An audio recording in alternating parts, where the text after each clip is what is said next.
Yan guys, magluluto tayo ngayon ng pork salpikaw. Gigisa na tayo ng bawang. At naibabad ko na rin ang pork. Ito yung ating pork guys. Isinama ko lang yung balat. Kasi ipapakain ko yan saan. Isinama lang natin yan. So, ayan yung ating pork. Binabad ko siya sa toyo, oyster sauce, garlic powder, at saka paminta. Ayan. So, ayan. Tapos nilagyan ko rin siya ng kaunting sesame oil. Ayan. Binabad natin siya. So, ayan. Tatanggalin ko na muna yung bawang na garlic. Nag-brown na siya, so tanggalin natin.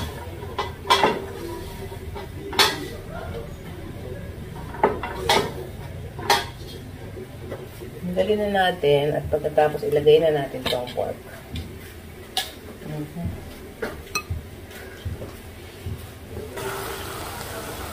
Ayan na.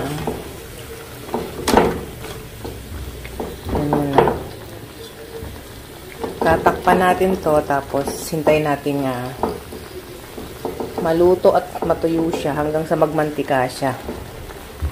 So, tatakpan muna natin yan guys. Ayan, cover na muna natin siya at balikan natin siya mamaya. So, ayan, natuyo na siya guys. Pwede na natin ilagay yung mushroom. Okay. Yung brine nito, inilagay ko siya kanina. Siya yung ginawa kong sabaw para palambutin pa yung ating pork.